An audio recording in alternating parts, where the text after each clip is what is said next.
السلام علیکم ورحمۃ اللہ وبرکاتہ۔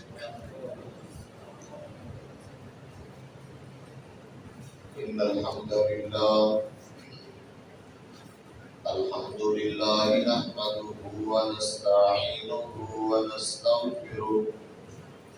ونعوذ باللہ من شرور انفسنا ومن سيئات أعمالنا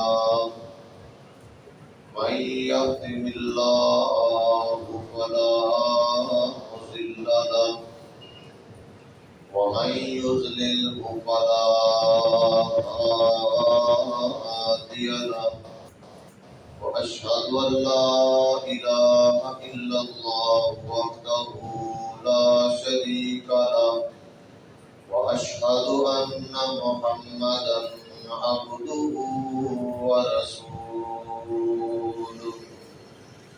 أما بعد فإن خير الحديث كتاب الله وخير الهدي هدي محمد صلى الله عليه وسلم وشر الأمور محدثاتها وكل محدثة بدعة وكل بدعة ضلالة وكل ضلالة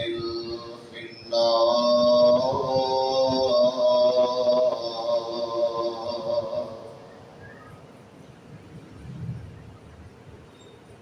اللهم صل على محمد وعلى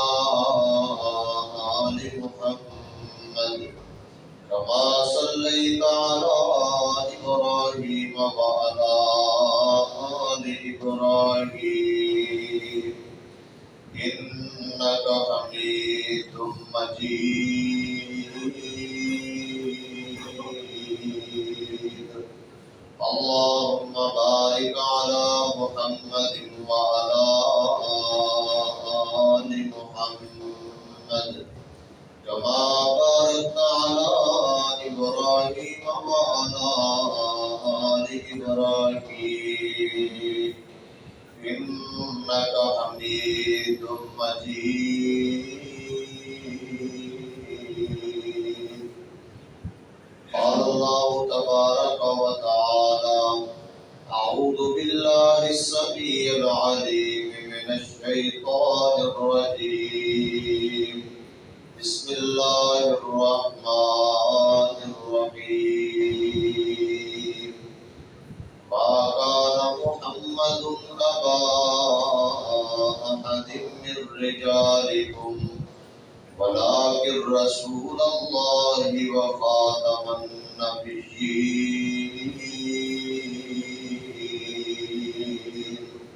وكان الله بكل شيء عليما۔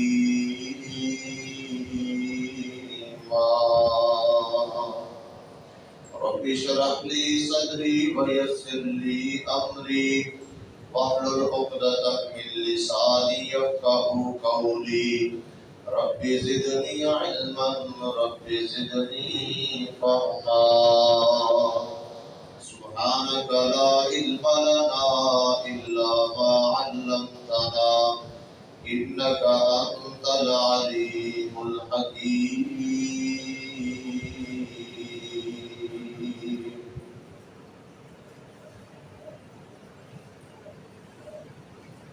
تمام قسم کی حمد و ثنا اللہ رب العالمین کی ذات مقدس کے لیے خاص، جو اس کائنات کا خالق، مالک، داتا اور رازق ہے، انسان کو پیدا کرنے والا ہے اور اس کی رشد و ہدایت کے لیے دنیا کے اندر انبیاء کرام کی جماعت کو مبعوث کرنے والا ہے۔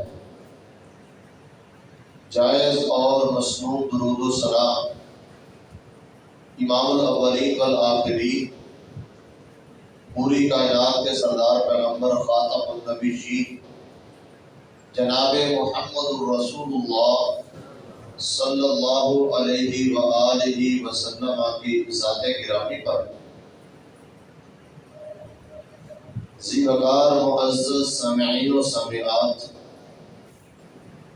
آج مختصر خطبہ جمعہ کے اندر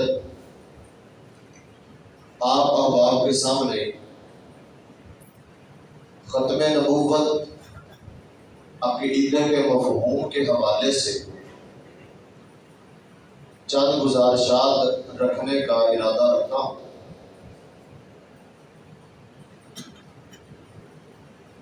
مسلمان کا بنیادی طور پر یہ عقیدہ ہونا ضروری ہے کہ حضرت محمد مصطفیٰ صلی اللہ علیہ وآلہ وسلم اس کائنات کے اندر اللہ تعالیٰ کی طرف سے مبعوث کردہ انبیاء کرام کی جماعت میں سب سے آخری پیغمبر اور رسول ہے۔ ہر مسلمان کا یہ عقیدہ ہونا ضروری ہے۔ نبی علیہ الصلوۃ والسلام کے بعد نبوت کا سلسلہ، وحی کا سلسلہ ختم ہو چکا ہے۔ آپ علیہ الصلوۃ والسلام کے بعد اب قیامت ہے اور کسی نبی نے اپنی شریعت لے کر مبعوث نہیں ہونا۔ نبی مکرم جناب محمد رسول اللہ صلی اللہ علیہ وسلم کی ایک حدیث ہے۔ آپ نے فرمایا بعثت انا والساعۃ کہاتین، مجھے اور قیامت کو اس طرح مبعوث کیا گیا ہے، بھیجا گیا، یعنی میرے بعد قیامت ہے، درمیان میں کوئی نبی نہیں آئے گا۔ اللہ نے ابو البشر جناب آدم علیہ السلام سے نبوت کا سلسلہ شروع کیا اور پیارے پیغمبر ابو القاسم جناب محمد رسول اللہ صلی اللہ علیہ وسلم تک یہ سلسلہ ختم کر دیا، بند کر دیا۔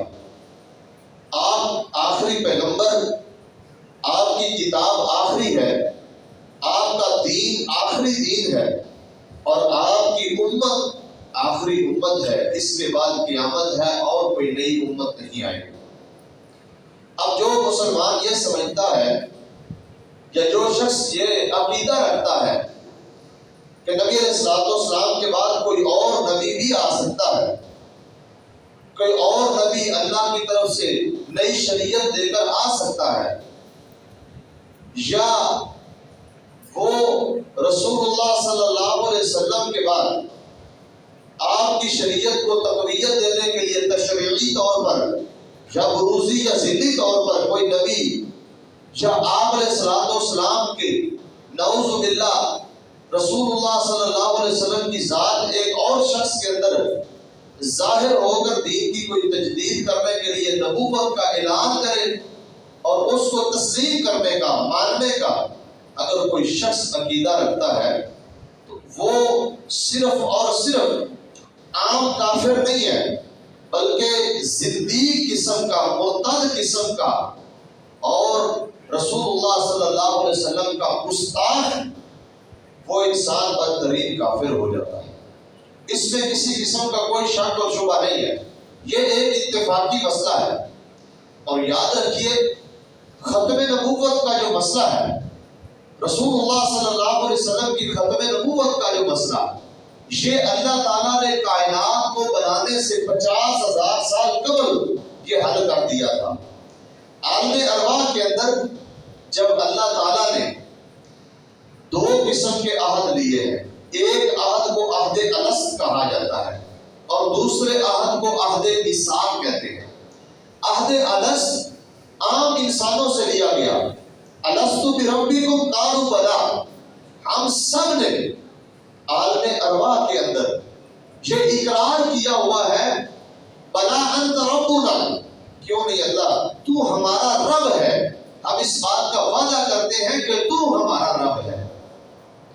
اور دوسرا عہد جو ہے وہ عہد میثاق ہے، جو اللہ نے اپنے خاص لوگوں سے یعنی انبیاء کرام کی جماعت سے لیا۔ اس کا تذکرہ بھی اللہ تعالیٰ نے قرآن مجید کے اندر فرمایا۔ اللہ تعالیٰ نے تمام انبیاء کو اکٹھا کر کے ان سے یہ وعدہ لیا کہ تم نے دنیا کے اندر جانا ہے، میں نے تمہیں بھیجنا ہے اور تم دنیا میں جا کر میرا پیغام پہنچا رہے ہو، شریعت تمہاری چل رہی ہے، تبلیغ چل رہی ہے، اور پھر تمہارے پاس ایک رسول آ جائے، یعنی جناب محمد رسول اللہ صلی اللہ علیہ وسلم تشریف لے آئے،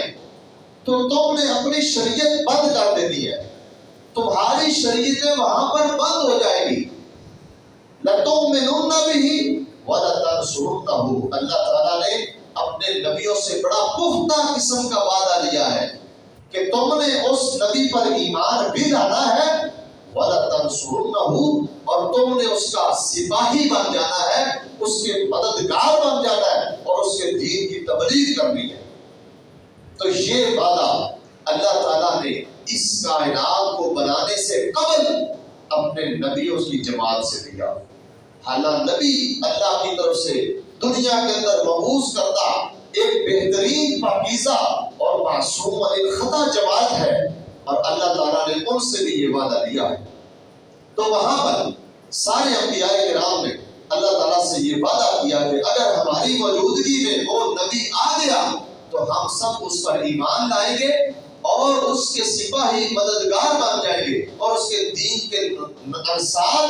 اور اس کے مددگار ہم ہوں گے۔ تو سب سے پہلے رسول اللہ صلی اللہ علیہ وسلم کی ختم نبوت کا دفاع اور تحفظ خود اللہ کی ذات نے کیا ہے، اور وہ بھی اس کائنات کو بنانے سے پہلے اللہ تعالیٰ نے اپنے نبی کی اس ختم نبوت کے مسئلے کو حل کیا۔ اس سے اندازہ ہوتا ہے کہ رسول اللہ صلی اللہ علیہ وسلم کی جو ختم نبوت کا معاملہ ہے یہ معمولی مسئلہ نہیں ہے، یہ عقیدے کا ایک انتہائی اہم مسئلہ ہے، اور اس پر ایمان لانا، اس کو ماننا، یہ ہمارے اوپر فرض ہے، لازم ہے، اور جو شخص اس کے برابر، اس کے اندر ذرہ برابر بھی کسی قسم کی نرمی اور کسی قسم کی مداہنت کا شکار ہے، ایسے شخص کا اسلام خطرے میں ہے۔ ایسا شخص مسلمان نہیں ہو سکتا جو رسول اللہ صلی اللہ علیہ وسلم کی ختم نبوت کے بارے میں کسی قسم کی بھی ذرہ برابر بھی نرم رویہ رکھتا ہے۔ اب یہ جو آیت قرآن مجید کے اندر نازل ہوئی ہے، ما کان محمد ابا احد من رجالکم ولکن رسول اللہ وخاتم النبیین، اللہ تعالیٰ نے اس آیت کو نازل کرنے کے بعد یہ خدائی فیصلہ ہے، اللہ کا فیصلہ آ چکا ہے کہ محمد صلی اللہ علیہ وسلم تم میں سے کسی ایک کے باپ نہیں ہے، ولکن رسول اللہ و خاتم النبیین، اللہ کے رسول ہیں اور خاتم النبیین ہے، آخری رسول ہے، آخری پیغمبر ہے، آپ کے بعد نبوت ختم ہو چکی ہے۔ یہ اب خدائی فیصلہ آنے کے بعد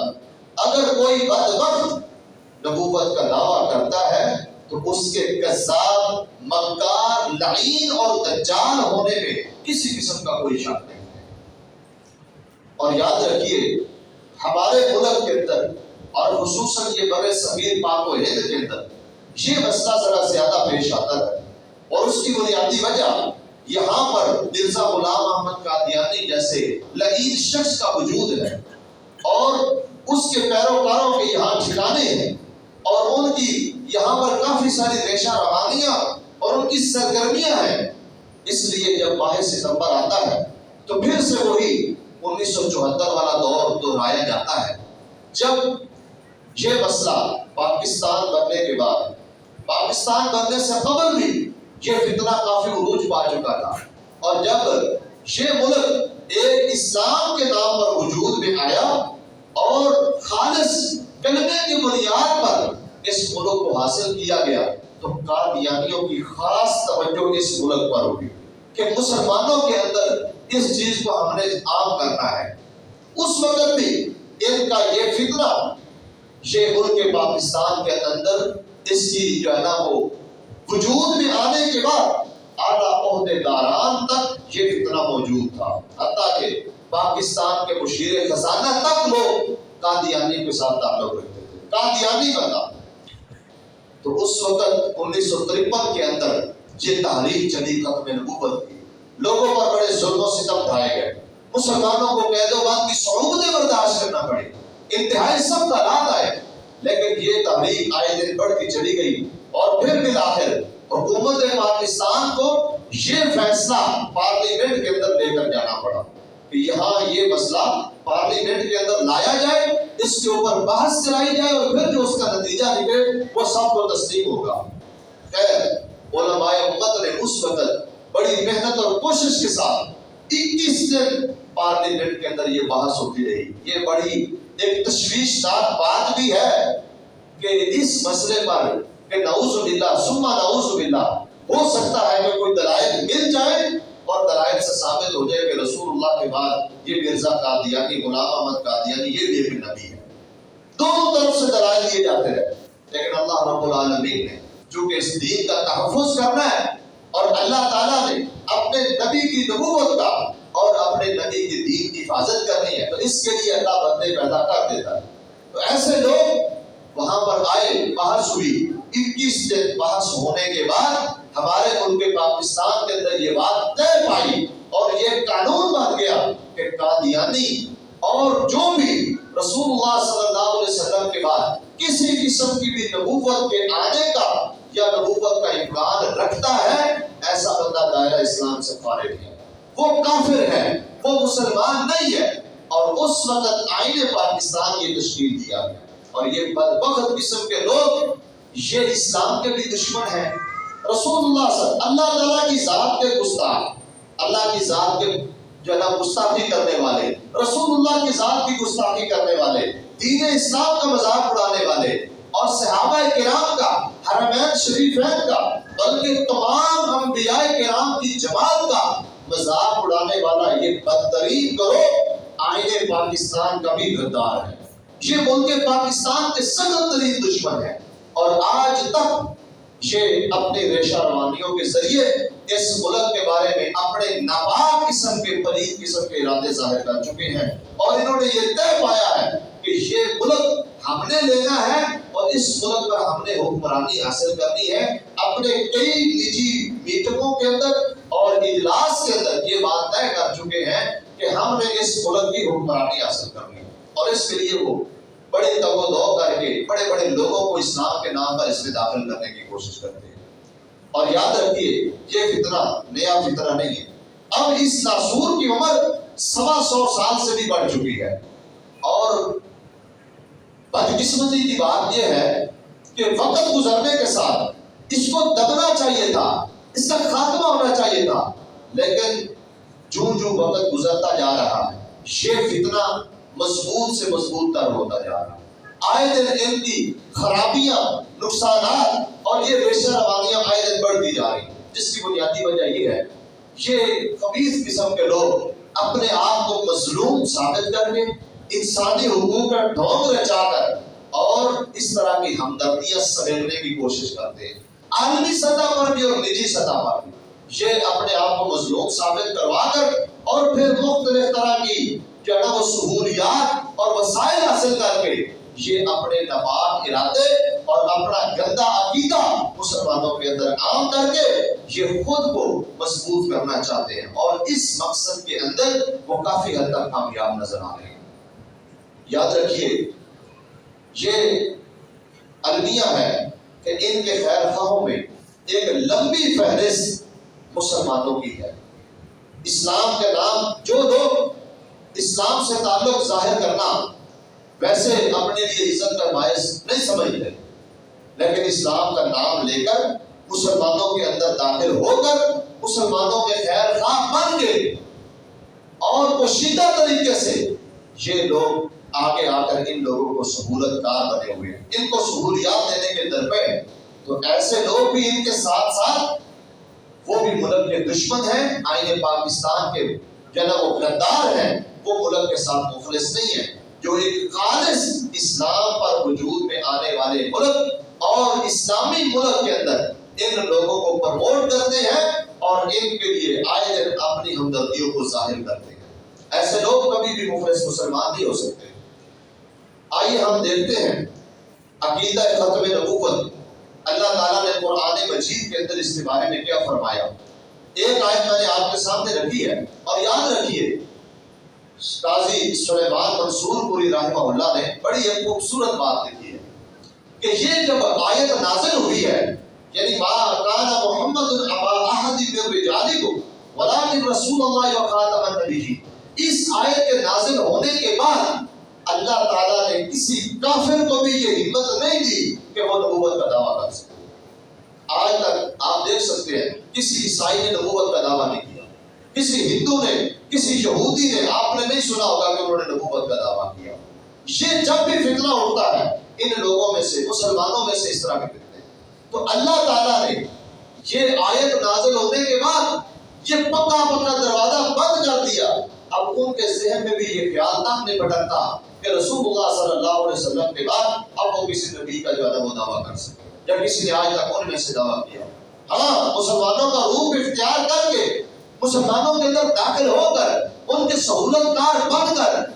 انہوں نے مسلمانوں کو بہکانے کی کوشش کی ہے, مسلمانوں کو ورگلانے کی کوشش کی ہے, جس طرح یہ انگریز کی پیداوار تھا اور انگریز کے ورگلانے میں آ کر اس نے یہ کام کیا. تو بہرحال یہ آیت اس مسئلے کے اندر ایک نص ہے, قطعیت پر دلالت کرتی ہے, اور جو بندہ ذرا برابر بھی اس میں شک بھی کرتا ہے وہ قرآن کی اس آیت کا منکر ہے, اور اس انکار کی وجہ سے وہ پکا کافر ہے. اور یاد رکھیے اس بات میں ہمیں کوئی شک نہیں ہے, اس بات کے اندر ہم بالکل حق بجانے ہیں, اس لیے کہ یہ لوگ شریعت کے روح سے بھی پکے کافر اور مرتد اور صدیق ہیں, اور الحمدللہ آئین پاکستان کی روح سے بھی یہ لوگ پکے کافر اور دائرہ اسلام سے خارج ہیں. اس لیے سرعام ان لوگوں کی تکفیر کو واضح کرنا یہ ہمارے اوپر ضروری ہے. سرعام ان لوگوں کی خرابیاں بتلانا اور ان سے خبردار کرنا یہ ہر پاکستانی کا فرض ہے, صرف علماء کا کام نہیں ہے, یہ ہر پاکستانی کا فرض ہے, اور اس کی ڈیوٹی عائد ہوتی ہے کہ وہ اسلام کا تحفظ کرے, قرآن مجید کا تحفظ کرے, رسول اللہ کی سنت کا دفاع کرے, آپ کی ختم نبوت کا دفاع کرے, اور اپنے ملک کے آئین کا دفاع کرے, اپنے ملک کے قانون کی پاسداری کرے. تو اس لیے جو لوگ اوپر آ کے ان لوگوں کے لیے نرم رویے رکھتے ہیں, ہماری عدالتوں کو, اسٹیبلشمنٹ کو یہ چاہیے کہ ایسے لوگوں کو پکڑے جو قادیانیوں کے لیے اور اس طرح کے ختم نبوت کے ڈاکوں کے لیے نرم رویہ رکھتے ہیں, اور ان کو پکڑ کر سخت سے سخت سزا دلوائی جائے, اور ان کو جو ہے نا وہ کیفر کردار تک پہنچایا جائے, اور بالکل پاکستان کے کسی بھی بڑے عہدے پر یا کسی بھی نجی سطح پر ان لوگوں کو کسی قسم کی سہولت فراہم کرنے کی گنجائش نہیں, اس لیے کہ یہ پاکستان کے غدار ہیں. حالانکہ اقلیتوں کے لیے ہمارے آئین کے اندر کوٹا موجود ہے, ان کے حقوق ہیں, اور ان کی حفاظت ہمارے ذمے ہے, اور ان کا خیال رکھنا ضروری ہے, ان کے حقوق ادا کرنا ضروری ہے. یہ لوگ اپنے آپ کو اقلیت تسلیم کرنے کے لیے تیار ہیں. ان لوگوں نے آج تک اپنے آپ کو غیر مسلم تسلیم نہیں کیا. ایک بندہ یہودی ہے, عیسائی ہے, ہندو ہے, ہمارے ملک کے اندر عیسائیت کی بھی, عیسائی لوگ بھی رہتے ہیں, ہندو لوگ بھی رہتے ہیں, ان کے حقوق کا خیال کیا جاتا ہے, تحفظ ہے, اور مسلمانوں کے ساتھ وہ رہتے ہیں, سارے معاملات ہیں. ایک بندہ غیر مسلم ہے, اس کا کفر واضح ہے, اس سے خطرہ اتنا نہیں ہے, ہر بندہ خبردار رہتا ہے یہ کافر ہے, یہ بے ایمان ہے, ہمارے مذہب کا بندہ نہیں. لیکن یہ لوگ انتہائی زیادہ خطرناک, جو اپنے آپ کو مسلمان سمجھتے ہیں اور اپنے علاوہ سب کو کافر سمجھتے ہیں, یہ اسلام کا نام لیتے ہیں, اپنے آپ کو مسلمان ہونے کا دعویٰ, اور پھر ہمارے سادہ لوگ مسلمان اور نوجوان یہ سوال کرتے ہیں کہ یہ کیسے ہو سکتا ہے, وہ قرآن کو بھی مانتے ہیں, وہ نبی کو بھی مانتے ہیں, وہ نماز بھی پڑھتے ہیں, وہ جمعہ بھی پڑھتے ہیں, عیدین کا اہتمام بھی کرتے ہیں,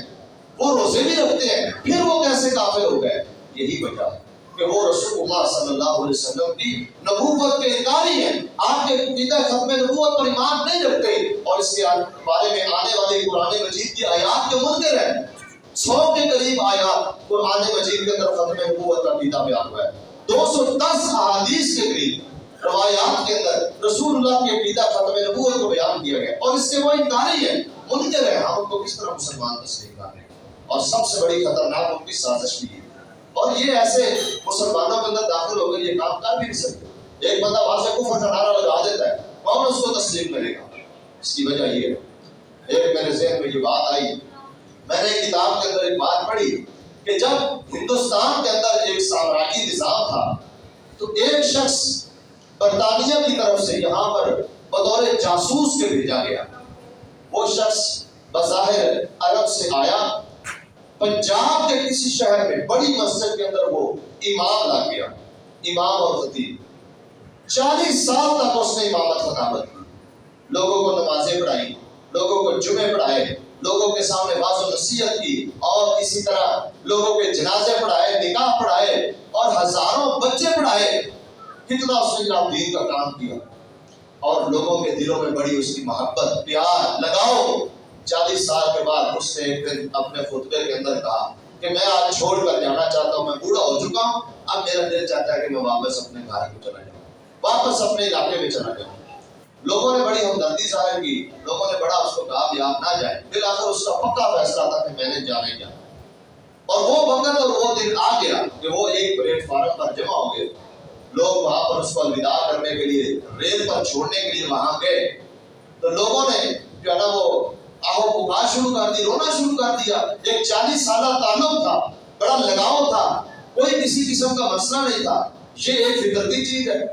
اس نے پھر جب لوگوں کے یہ آنسو دیکھے تو اس نے ایک بڑی دیوار پر چڑھ کر لوگوں کے سامنے یہ اعلان کیا کہ لوگوں اپنی 40 سال کی نمازیں دہرا لینا.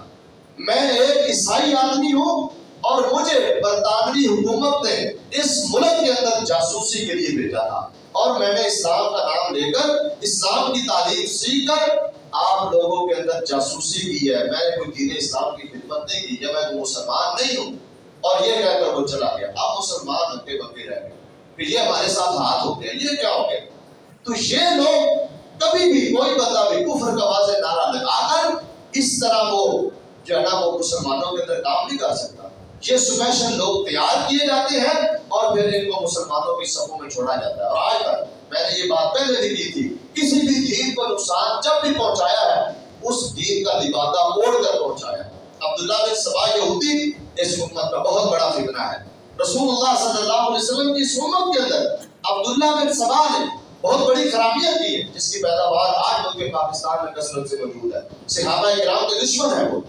یہودی قسم کی صفت کے لوگ ہیں وہ. اس بندے نے کیا کیا؟ بڑا صوفی بنا، اسلام کا لبادہ اوڑھا اور مسلمانوں کے ساتھ ہمدردی ظاہر کی، مسلمانوں کی خیر خواہی کی بات کی، اور مسلمانوں میں داخل ہو کر اپنا ناپاک عقیدہ پھیلایا، اپنا نظریہ پھیلایا اور اپنے دین کو جو ہے نا وہ پروان چڑھایا. تو یہ طریقہ کار ہوتا ہے اس طرح کے.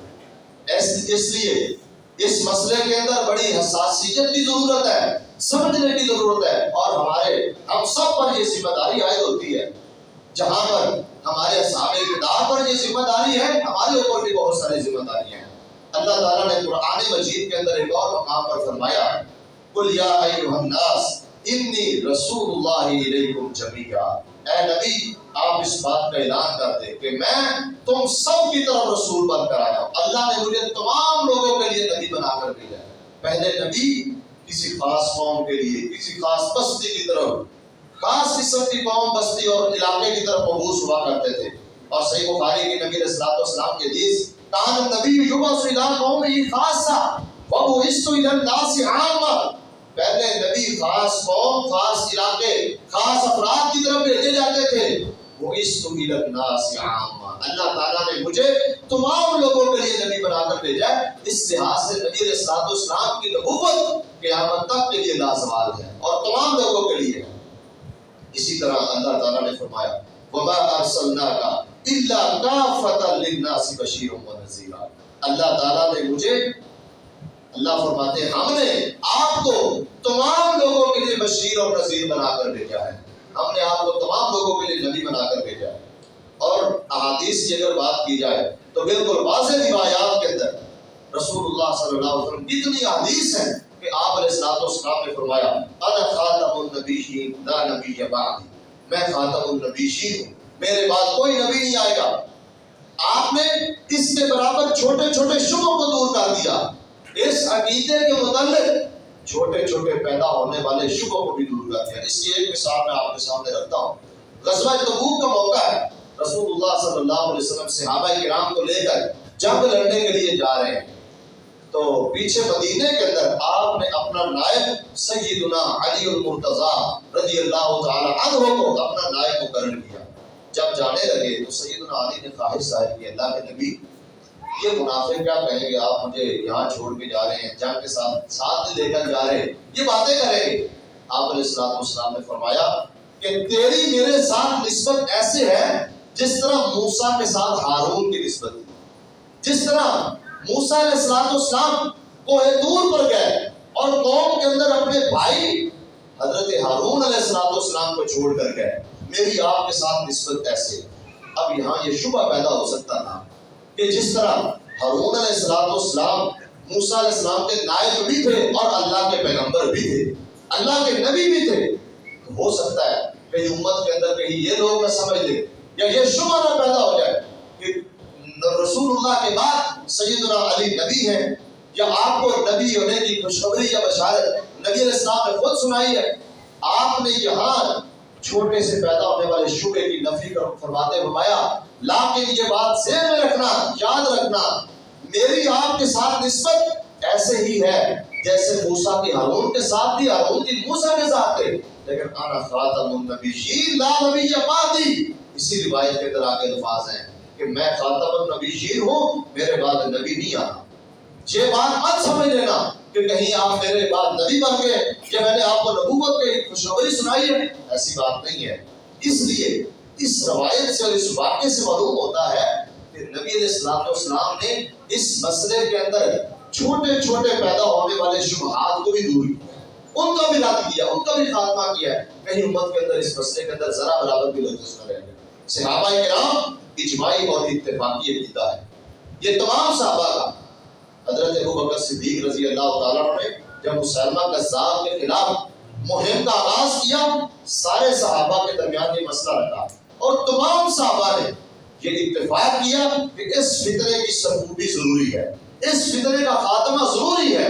اور تمام صحابہ کرام اس کے خلاف لڑنے کے لیے تیار ہو گئے۔ چنانچہ ایک بڑی خون ریز جنگ ہوئی جس کے اندر بہت ساری تعداد کے اندر قرآن صحابہ کرام شہید ہو گئے۔ جنگ یمامہ کے اندر یہ مسلمہ کذاب کے خلاف لڑی گئی، مسلمانوں نے سینکڑوں کی تعداد میں اپنی جانیں پیش کر کے ختم نبوت کا دفاع کیا ہے، ختم نبوت کے عقیدے کا دفاع کیا ہے، اور انہوں نے اس جھوٹے نبی کا خاتمہ کیا، اس کو قتل کر دیا۔ اس لیے آج بھی اس بات کی ضرورت اشد ضرورت ہے کہ ہماری سب کی ذمہ داری بنتی ہے کہ ہم اس عقیدہ ختم نبوت کا دفاع کریں۔ رسول اللہ صلی اللہ علیہ وسلم کی کتنی روایات آپ نے فرمایا، اللہ تعالیٰ نے فرمایا ایک محل تعمیر کیا گیا ہے اور وہ بڑا خوبصورت محل ہے، اس کے اندر جو ہے نا وہ ایک اینٹ کی جگہ چھوڑ دی گئی ہے، لوگ اس کا طواف کرتے ہیں، چکر لگاتے ہیں، دیکھتے ہیں، کہتے ہیں بڑا خوبصورت محل بنا ہوا ہے، بڑا زبردست محل بنا ہوا ہے کہ یہ کاش ایک اینٹ رکھ دی جائے تو یہ محل مکمل ہو جائے گا۔ فرمایا انا لبنا، میں وہ نبوت کے محل کی آخری اینٹ ہوں، اب میں نبوت کے محل کو میں نے پورا کر دیا، میرے بعد کوئی نبی نہیں آئے گا، انا خاتم النبیین۔ یہ مثال خود رسول اللہ صلی اللہ علیہ وسلم نے بیان فرمائی، فرمایا وَأُرْسِلْتُ إِلَى الْخَلْقِ كَافَّةً وَخُتِمَ بِي النَّبِيُّونَ، صحیح مسلم کی روایت، اللہ نے مجھ پر نبوت کو ختم فرما دیا ہے۔ اور آخری بات کر کے اپنی بات مکمل کرتے ہیں، اقوال صحابہ اور اگر آثار تابعین کی روشنی میں ائمہ محدثین کی نظر میں دیکھا جائے تو عقیدہ ختم نبوت کی حساسیت آپ جان لیں گے۔ امام ابو حنیفہ رحمہ اللہ سے ایک بندے نے پوچھا، ان کے زمانے میں ایک بندے نے نبوت کا دعویٰ کیا، لوگوں نے مہلت اور لوگوں سے مہلت مانگی کہ میں اپنی نبوت کی نشانیاں پیش کرتا ہوں، تو امام صاحب نے یہ فتویٰ دیا، من طلب منہ علامتا فقد کفر لقولہ لا نبی بعدی، جس بندے نے رسول اللہ کی ختم نبوت کے بعد کسی جھوٹے نبی کی نبوت سے دلیل بھی مانگ لی، دلیل کا مطالبہ کر دیا، اگر آج کوئی نبوت کا دعویٰ کرتا ہے اور کوئی شخص اس کو جا کر یہ کہتا ہے کہ مجھے دلیل دو، تو نبی ہے، اپنے نبی ہونے کی دلیل دو، کیا مطلب؟ اگر دلیل دو گے تو میں تسلیم کر لوں گا۔ دلیل اس لیے طلب کی جاتی ہے جس بندے نے رسول اللہ کی اس حدیث کو سننے کے بعد اور لا نبیہ کے بعد بھی آپ کی ختم نبوت کے بعد کسی جھوٹے بندے سے نبوت کی دلیل بھی مانگ لی تو وہ دلیل مانگنے سے ہی کافر ہو جائے گا۔ یہ امام ابو حنیفہ کا مطلب ہے۔ اس لیے ہم بغیر کسی دلیل کے طلب کیے آج اللہ کے فضل و کرم سے ان قادیانیوں کو، ان ختم نبوت کے ڈاکوؤں کو کائنات کا سب سے بدترین کافر سمجھتے ہیں۔ یہ زندیق ہے، مرتد ہے، کافر ہے، اور کسی طور پر بھی یہ اسلام کی نظر میں روح رعایت کے حقدار نہیں ہے، اس لیے کہ یہ اپنے آپ کو یہ تسلیم کرنے کے لیے تیار ہی نہیں ہے۔ اور ایک بات میرے ذہن میں آئی، میں آپ کے سامنے رکھ دیتا ہوں۔ جب قائد اعظم محمد علی جناح کا جنازہ پڑھا جا رہا تھا تو وہ اس وقت کا ایک وزیر ظفر اللہ نامی وہ غیر مسلم سفیروں کے ساتھ گراؤنڈ کے اندر آخر میں بیٹھا ہوا۔ کسی نے پوچھا کہ آپ بانی پاکستان کا جنازہ نہیں پڑھ رہے؟ اس نے کہا کہ آپ مجھے یوں سمجھ لیں کہ میں ایک کافر حکومت کا وزیر ہوں، کافر حکومت کا مسلمان وزیر ہوں، یا مسلمان حکومت کا میں کافر وزیر ہوں، میری یہ حیثیت ہے اس حکومت کے اندر۔ تو آپ یوں سمجھ لیں یہ کس قدر پاکستان کے دشمن ہے، پاکستان کے بانیوں کے دشمن ہے، اور یہ پاکستان بنانے والوں کے دشمن ہے۔ اور انہوں نے بارہا مرتبہ اپنی کتابوں کے اندر یہ اس بات کا اعتراف کیا کہ ہم اس تقسیم ہند پر راضی نہیں ہیں، اور ہم یہ چاہتے ہیں کہ دوبارہ وہی ماحول بن جائے جو پہلے والا ماحول تھا، اس لیے کہ اس پاکستان کے اندر ان کے اوپر یہ کفر کا فتویٰ لگایا اور یہ آئین کو کافر قرار دیتا ہے۔ آخری بات کرتے ہیں عقلی بنیاد پر۔ بعض دفعہ کئی لوگوں کو دلائل سمجھ نہیں آتے، دلائل جواب دے جاتے ہیں، قرآن پیش کرو نہیں مانتے، حدیث پیش کرو نہیں مانتے۔ عقلی اعتبار سے دیکھتے ہیں کیا نبی علیہ السلام کے بعد کوئی نبوت آ سکتی ہے، یا اس کا کوئی تقاضا ہے، یا رسول اللہ صلی اللہ علیہ وسلم کے نبی آپ کے آ جانے کے بعد کیا نبوت کی ضرورت ہے۔ اس کے لیے 5 باتیں ذہن میں رکھیں۔ سب سے پہلی بات، کسی بھی پیغمبر کے دنیا کے اندر آنے کی 5 وجوہات ہو سکتی ہیں۔ سب سے پہلی وجہ یہ ہوتی ہے کہ سابقہ پیغمبر کی تعلیمات ختم ہو چکی ہوں، مٹ چکی ہوں، پھر اللہ تعالیٰ اپنے دین کو دوبارہ سے زندہ کرنے کے لیے اپنا نبی بھیجتا ہے۔ ایک وجہ یہ ہوتی ہے۔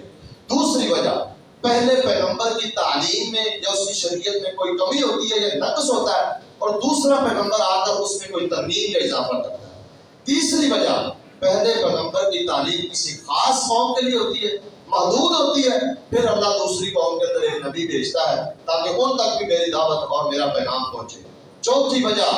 پہلے پیغمبر کی مدد اور نصرت کے لیے، جس طرح ہارون کو حضرت موسیٰ علیہ السلام کا وزیر اور ان کا مددگار بنایا، مدد کے لیے بھیجا جاتا ہے۔ اور آخری وجہ، پہلے نبی کی شریعت وہ